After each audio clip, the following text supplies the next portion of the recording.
Morning friends, मैं विनोद कुमार वर्मा, प्रवक्ता diet सांख्यिकी। आज हम सामाजिक अध्ययन के अर्थशास्त्र में जो प्रकरण है मुद्रा एवं मुद्रा के प्रकार का अध्ययन करेंगे। जैसा कि हम लोग जानते हैं कि ये मुद्रा का जो चैप्टर है ये इसमें बहुत सारे एग्ज़ाम में, बहुत सारे कंपटीशन में भी ये पूछा जाता है। ये टॉपिक काफ़ी इम्पॉर्टेंट है जो कि आपके द्वितीय सेमेस्टर में है। जिसमें देखा जाए तो हम सबसे पहले देखते हैं कि मुद्रा के इस प्रकरण में हम मुद्रा के परिभाषाएं और उसके प्रकार के विषय में अध्ययन करेंगे। जैसा कि हम जानते हैं, अगर मुद्रा की परिभाषा को देखा जाए तो जिसमें हम कहते हैं कि कोई भी वस्तु जो सभी प्रकार के व्यवहार जिसमें ऋण भी सम्मिलित होते हैं को पूरा करने में भुगतान के माध्यम के रूप में सामान्यतः स्वीकार की जाती है, उसे मुद्रा कहते हैं। अर्थात कोई भी वस्तु जो सामान्यतः किसी भी व्यवहार के लिए, जैसे कोई सामान हमें खरीदना है या कोई वस्तु हमें खरीदना है, तो उसके लिए जो दे करके हम जो भी चीज़ें वस्तु ले लेते हैं उसे मुद्रा कह सकते हैं। तो ऐसा नहीं, जैसा कि देखा जाए तो फिर भारत में मुद्रा के विषय में मुद्रा, जैसे कि यहाँ पे जो सरकार जो भी चीज़ें मुद्रा के रूप में जारी करती है या फिर जो आरबीआई जो भी जारी करती है, जो भी रुपया जारी करती है, सिर्फ उसे ही हम नहीं मुद्रा कह सकते हैं। जैसे अगर हम एग्जाम्पल के रूप में देखें, जैसे मान लेते हैं कि एक हमको फ्रिज लेना है और फ्रिज के लिए हम सबसे पहले फ्रिज लेते हैं तो हम कोई फ्रिज का दाम 15,000 रुपये है तो हम 15,000 रुपये दे करके फ्रिज को ले सकते हैं। और ये सिर्फ रुपए को दे करके ही नहीं ले सकते हैं, जैसा कि हम जानते हैं कि ये एक हम चेक के माध्यम से भी इसको दे सकते हैं। अगर हमने एक फ्रिज लिया और एक 15,000 का चेक दुकानदार को दे दिया तो उस चेक के माध्यम से भी हम उसका पेमेंट कर लेते हैं, और ये चेक भी एक प्रकार से मुद्रा का ही रूप है। और बहुत ज़्यादा अगर चेक का प्रचलन हो या फिर उस पर बहुत ज़्यादा उसकी वैल्यू हो तो उसको, उसी चेक को वो जिस दुकानदार को हमने वो दिया है वही दुकानदार दूसरे दुकानदार को दे करके उसको मुद्रा के रूप में, पैसे के रूप में उसको प्रयोग कर सकता है। तो इस प्रकार देखते हैं कि ऐसा नहीं है कि सिर्फ जो हम सिक्के या फिर जो नोट हैं बस उसी को मुद्रा कर सकते हैं। मुद्रा में बहुत सारी चीज़ें, जैसे चेक हो गया, बांड हो गया, ऋण पत्र हो गया, ये सब जो सारी चीज़ें होती हैं ये भी मुद्रा की एक प्रकार ही है।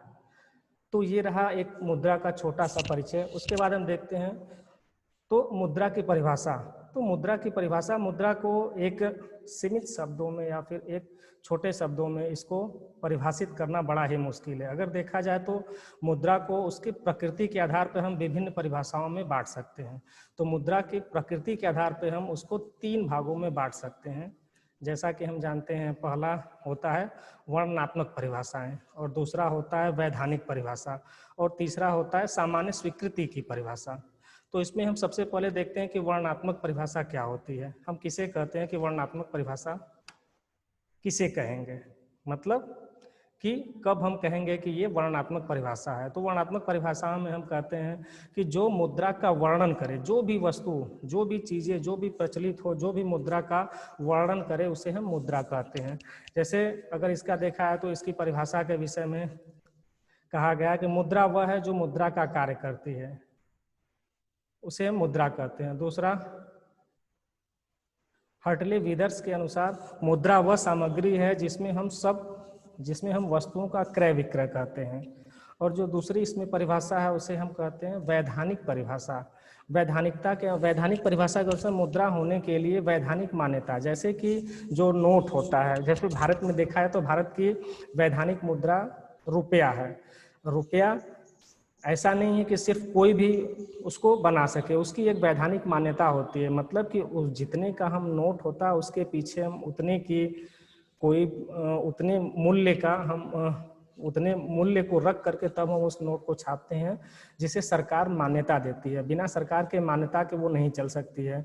तो वैधानिक मान्यता के अनुसार मुद्रा वह है जिसे सरकार मुद्रा घोषित करते हैं और प्रत्येक व्यक्ति उसे स्वीकार करने के लिए बात करता है। इस परिभाषा में अगर देखा तो हैमेप के अनुसार कोई भी वस्तु जो राज्य द्वारा मुद्रा घोषित कर दी जाती है उसे वह मुद्रा कही जाती है।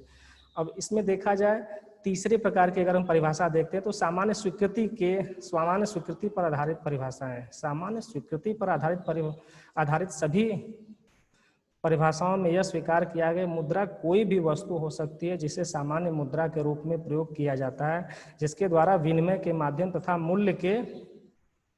मूल्य के माप का कार्य एक साथ करती है। मतलब सामान्य स्वीकृति की वो परिभाषा होती है जो कि विनिमय के माध्यम से देखा जाए तो क्या होता है विनिमय, मतलब कि एक वस्तु या एक मुद्रा को दे करके दूसरी वस्तु को प्राप्त करना, मतलब एक चीज को दे करके दूसरे को प्राप्त करना, ये है विनिमय का माध्यम। दूसरा है मूल्य का माप का कार्य करता है, मतलब कि हम जो देते हैं कोई भी वस्तु जो देते हैं उसका एक्चुअल में क्या मूल्य है उसका माप करता है। तो सामान्य स्वीकृति की वो परिभाषाएं होती हैं जिसमें कि मुद्रा उसे हम कहते हैं जो कि विनिमय के माध्यम के साथ साथ मूल्य की मांग का भी कार्य करती है। अब देखा जाए तो फिर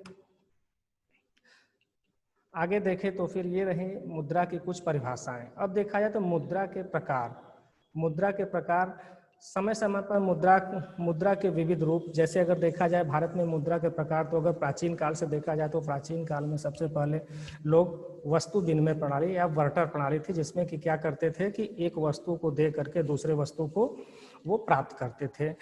तो अगर देखा जाए तो सब बहुत पहले सिर्फ क्या होती थी, वस्तुएं ही होती थी जो कि मुद्रा का कार्य करती थी, मतलब एक वस्तु को दे करके दूसरे वस्तु को प्राप्त करना। फिर जैसे जैसे समय चेंज हुआ मुद्रा का रूप परिवर्तित हो गया। ऐसा क्यों हुआ?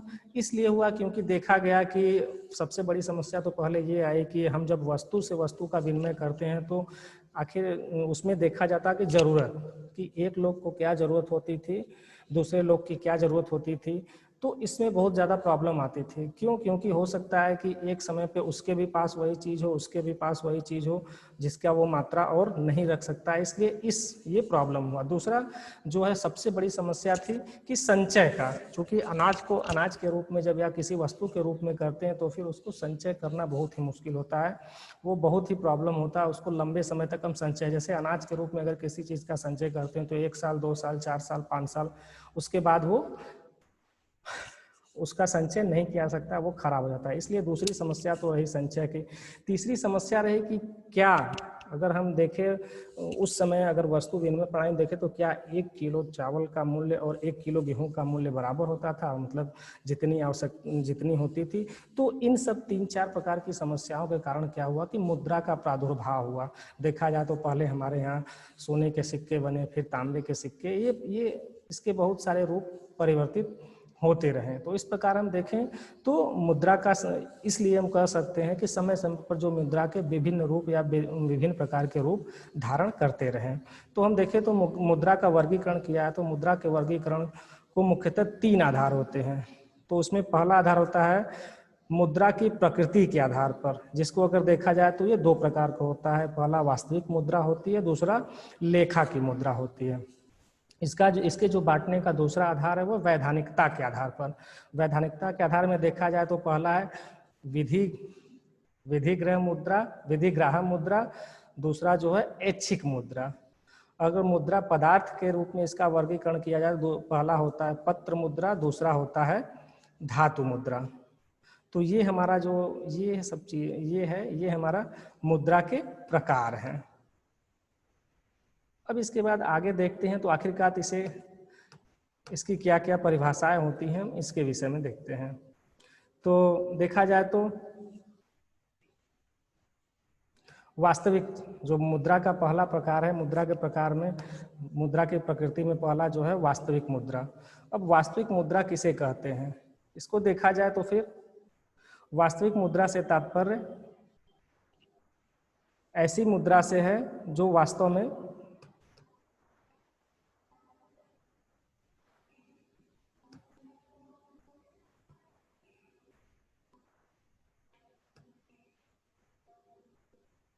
वास्तविक मुद्रा से तात्पर्य उस मुद्रा से है जो किसी देश के विनिमय के माध्यम तथा भुगतान के आधार के रूप में प्रचलित होते हैं और क्रय शक्ति का संचय करते हैं। भारत में विभिन्न प्रकार के जो नोट और सिक्के होते हैं उसे हम वास्तविक मुद्रा, वो वास्तविक मुद्रा का ही रूप है या उसे वास्तविक मुद्रा कहते हैं।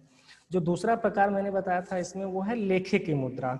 वह मुद्रा जिसमें ऋण तथा कीमत तथा सामान्य क्रय शक्ति व्यक्त की जाती है, उसमें सभी प्रकार के हिसाब रखे जाते हैं और इसका प्रायः एक अस्थाई नाम होता है। जैसे भारत में लेखे की मुद्रा है, इसका रूप अनेक बार बदल चुका है। मतलब जैसे कि कभी देखते हैं कि नोट का रूप हमेशा कभी हमारे पास 10 का नोट, 20 का नोट, 50 का नोट, 100 का नोट होता है, तो 1000 का नोट होता है, तो कभी कभी 2000 का नोट। मतलब ये जो नोट का रूप है वो हमेशा बदलता रहता है।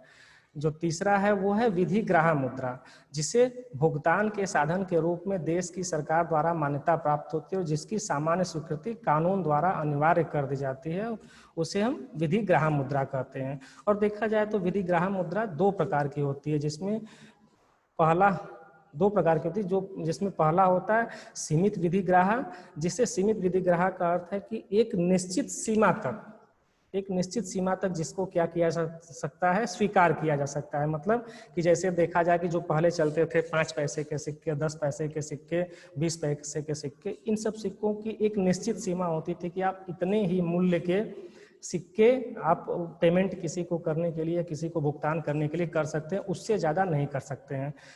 जो दूसरा होता है वो असीमित विधिग्राह होता है, जिसकी कोई सीमा नहीं होती। जैसे कि 10 के सिक्के देख लिया जाए तो ये जो होता है असीमित विधिग्राह मुद्रा होती है। तीसरा जो होती है उसमें आगे जो होता है ऐच्छिक मुद्रा।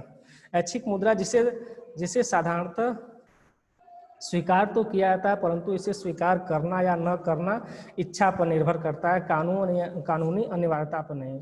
उदाहरण के लिए देखें, विभिन्न प्रकार के पत्र, चेक, बिल इत्यादि। जैसे कि हम किसी से कोई सामान लेते हैं और उसको अगर हम चेक में उसका पेमेंट करते हैं तो वो उस चेक को लेने के लिए ले भी सकता है और नहीं भी ले सकता। ऐसा नहीं हम उसको कह सकते नहीं आपको चेक लेना अनिवार्य है, तो उसे हम क्या कहते हैं, ऐच्छिक मुद्रा। मतलब उसकी इच्छा के अनुसार है कि वो लेगा कि नहीं लेगा, उसे हम ऐच्छिक मुद्रा कहते हैं। अब इसमें देखते हैं जो हमने अगला जो प्रकार बताया था, तो उसमें क्या है कि धातु के आधार पर जो था, तो धातु के आधार पर देखें तो इसमें दो प्रकार के जो होते हैं, उसमें दो प्रकार के सिक्के होते हैं। तो पहला होता है प्रमाणिक या पूर्णकालिक सिक्के, दूसरा होता है सांकेतिक या प्रतीक सिक्के।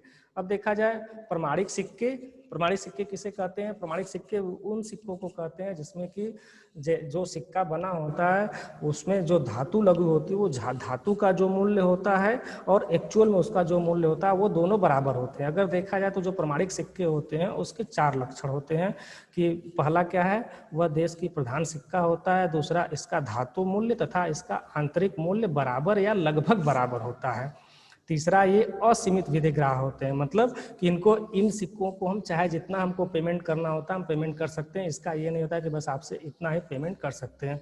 और इसका जो चौथा लक्षण होता है, कोई भी व्यक्ति धातु देकर सरकारी विभाग में सिक्के ढलवा सकता है। जैसे कि अगर सोना दे करके हम चाहें तो सोने के सिक्के को बनवा सकते हैं। तो ये जो होता है हमारा प्रमाणिक सिक्के होते हैं। दूसरा होता है सांकेतिक सिक्के वे सिक्के होते हैं जिसमें कि क्या होता है कि जो उसका धातु मूल्य होता है, जिस धातु का बना होता है, और उस पर जो अंकित मूल्य होता है दोनों बराबर नहीं होता है। जैसे 1 रुपए का सिक्का देखा जाए तो 1 रुपए का जो सिक्का होता है उस सिक्के का 1 रुपए मूल्य होता है, लेकिन जब उसके धातु को अगर हम बेचते हैं तो फिर वो धातु क्या होता है, उसका कम मूल्य होता है। अगर इसका एग्जाम्पल देखा जाए तो जो पहले होता था, जो 1 रुपए के बड़े सिक्के होते थे, उसमें क्या होता था कि 1 रुपए का जो मूल्य होता था उसका जो धातु होता था, धातु का मूल्य ज़्यादा होता था। इसलिए जो बड़े सिक्के होते थे उसको लोग इकट्ठा करके, उसको कलेक्ट करके उसको बेचते थे, जिससे क्या हुआ कि सरकार को बहुत घाटा होता था, या फिर वो सिक्के जो होते मार्केट से चले गए। क्यों? क्योंकि उनका धातु मूल्य ज़्यादा था, तो लोग उन सिक्कों को कलेक्ट करके उसको गला करके उसको धातु के रूप में बेचते थे, न कि उसको सिक्के के रूप में प्रयोग करते। तो इस प्रकार के बहुत सारे एग्जाम्पल देखें तो देखते हैं। अगर सांकेतिक सिक्के के, तो सांकेतिक सिक्के के 4 लक्षण होते हैं। पहला, यह देश की सहायक सिक्के होते हैं जिसका प्रयोग छोटे भुगतान के लिए किया जाता है। दूसरा, इसका अंकित मूल्य तथा धातु मूल्य प्रायः अधिक होता है। मतलब जो इस पे अंकित मूल्य होता है वो उसके धातु मूल्य से प्रायः क्या होता है, अधिक होता है। तीसरा, ये असीमित विधिग्राह होते हैं। ये सीमित विधिग्राह होते हैं। चौथा, इनकी ढलाई स्वतंत्र नहीं होती है। इनको ऐसा नहीं है कि उनको धातु को दे करके हम क्या कर सकते हैं, इसको हम जा करके ढाल सकते हैं। अब देखा जाए तो जो मुद्रा के प्रकार थे उसमें एक आगे थी पत्र मुद्रा। पत्र मुद्रा इस मुद्रा पत्र मुद्रा का जिस रूप में संसार के विभिन्न देशों में अब तक प्रयोग हुआ, उसके आधार पर हम इसके 4 भेद कर सकते हैं। पहला जो होता है इसमें प्रतिनिधि पत्र मुद्रा, दूसरा परिवर्तनीय पत्र मुद्रा, तीसरा अपरिवर्तनीय पत्र मुद्रा, चौथा प्रादिष्ट पत्र मुद्रा। अब देखा जाए तो प्रतिनिधि पत्र मुद्रा क्या होती है, जो मुद्रा कोष के रूप में सरकार के पास 100% धात्विक कोष का प्रतिनिधित्व करती है। अर्थात इसका अर्थ है कि प्रतिनिधि मुद्रा वो होती है, जैसे कि सरकार को जब नोट छापना होता है तो जैसा कि जानते हैं कि प्रेजेंट टाइम में 200 करोड़ का रखा जाता है, तो जिसमें कि क्या होता है कि 115 करोड़ का उसको विदेशी मूल्य के विदेशी बांड या फिर उतने का सोना उसको रखना कंपलसरी होता है। तो यही जो होता है प्रतिनिधि पत्र मुद्रा होता है। दूसरा परिवर्तनीय पत्र मुद्रा, जो 100% कोष पर आधारित न होते हुए भी कोष में रखी हुई धातुओं के परिवर्तनशीलता की गारंटी के साथ चलाई जाती है।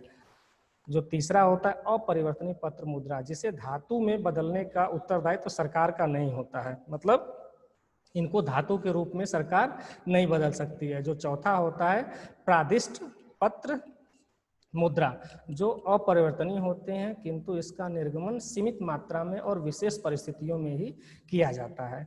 तो ये आज का टॉपिक रहा, जिसमें कि हमने कवर किया कि मुद्रा की परिभाषा क्या होती है और मुद्रा कितने प्रकार की होती है। अब आगे के प्रकरण में हम मुद्रा से संबंधित और भी जो भी है, जो भी आएगा आगे जो प्रकरण है, हम उसका हम अध्ययन करेंगे। जी धन्यवाद।